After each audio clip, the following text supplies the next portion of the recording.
ಕಿಚ್ಚ ಸುದೀಪ್ ಅವರು ಇಂದು Big Boss Kannada season 12ರ ವೀಕೆಂಡ್ ಎಪಿಸೋಡ್ ನಡೆಸಿದ್ದಾರೆ. ಆದರೆ ಶೋ ಆರಂಭದಲ್ಲೇ ಒಂದು ವಿಚಿತ್ರ ಘಟನೆ ನಡೆದಿದೆ. ವೀಕೆಂಡ್ ಎಪಿಸೋಡ್ ಶುರುವಾದ ಕೆಲವೇ ಹೊತ್ತಲ್ಲಿ ರಜತ್ ಅವರು ಕಾವ್ಯ ಬಳಿ ಆಡಿದ ಮಾತುಗಳ ವಿಡಿಯೋ ಈಗ ವೈರಲ್ ಮಾಡಿದ್ದಾರೆ.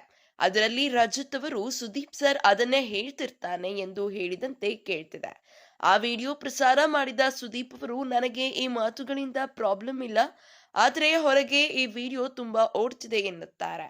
ಇದೇ ವಿಚಾರಕ್ಕೆ ರಜತ್ ಟ್ರೋಲ್ ಆಗ್ತಿದ್ದಾರೆ ಎಂಬರ್ಥದಲ್ಲಿ ಮಾತನಾಡಿದ್ದಾರೆ. ಆಗ ರಜತ್ ಗಾಬರಿಯಾದಂತೆ ಕಂಡು ಬಂದರು. ಆಮೇಲೆ ರಜತ್ ಸ್ಪಷ್ಟನೆ ನೀಡಿದ್ದಾರೆ. ನಾನು ಹಾಗೆ ಹೇಳಿಲ್ಲ ಸುದೀಪ್ ಸರ್, ಹೇಳ್ತಾರೆ ತಾನೆ ಎಂದು ಹೇಳಿದ್ದೇನೆ. ನಾನು ಯಾವತ್ತೂ ನಿಮಗೆ ಏಕವಚನದಲ್ಲಿ ಮಾತನಾಡಿಸಿಲ್ಲ ಎಂದು ಸ್ಪಷ್ಟನೆ ಕೊಟ್ಟಿದ್ದಾರೆ. ಕ್ಷಮಿಸಿ ಎಂದು ಕೇಳಿಕೊಂಡಿದ್ದಾರೆ. ಆದರೆ ಸುದೀಪ್ ನಕ್ಕು ಸುಮ್ಮನಾಗಿದ್ದಾರೆ. ಈ ವೀಕೆಂಡ್ನಲ್ಲಿ ಬರೀ ಪತ್ರಗಳನ್ನು ಓದಿಸಲಾಗಿತ್ತು. ಪತ್ರಗಳು ವೀಕ್ಷಕರಿಂದ ಬಂದಿವೆ ಎಂದು ಹೇಳಲಾಗಿತ್ತು. ಪ್ರತಿ ಸ್ಪರ್ಧಿಗಳಿಗೂ ಕೇಳಲಾದ ಪ್ರಶ್ನೆಗಳನ್ನ ಇಟ್ಕೊಂಡು ಸುದೀಪ್ ಚರ್ಚೆ ನಡೆಸಿದ್ದಾರೆ. ಇಲ್ಲಿಯೂ ಕೂಡ ಗಿಲ್ಲಿ ನಟ ಅವರ ಕೆಲವು ಮಾತುಗಳಿಗೆ ಸುದೀಪ್ ಸಿಕ್ಕಾಪಟ್ಟೆ ನಕ್ಕರು. ರಜತ್ ಮತ್ತು ಧ್ರುವಂತ್ ಮಧ್ಯೆ ಚಿಕ್ಕದಾದ ಫೈಟ್ ಕೂಡ ಆಗಿ ಸುದೀಪ್ ಸಿಟ್ಟಾದರು.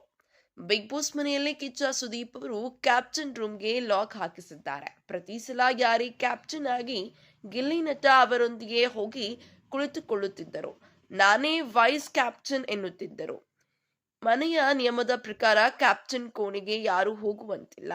ಆದರೆ ಈ ನಿಯಮ ಪಾಲನೆ ಆಗದೆ ಇರುವ ಕಾರಣಕ್ಕೆ ಇದೀಗ ಕ್ಯಾಪ್ಟನ್ ರೂಮ್ ಅನ್ನು ಕ್ಲೋಸ್ ಮಾಡಲಾಗಿದೆ.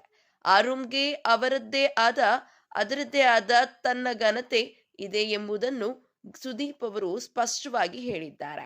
ಇನ್ನು ಮನೆಗೆ ಹೋಗುತ್ತೇನೆ ಎಂದು ಹಠ ಹಿಡಿದು ಕುಳಿತಿದ್ದ ಧ್ರುವಂತ್ ಅವರನ್ನು ಮೊದಲು ಸೇವ್ ಮಾಡಲಾಗಿದ್ದು, ಅವರಿಗೆ ತಂದೆಯ ಆಡಿಯೋವನ್ನು ಕೇಳಿಸಲಾಗಿದೆ.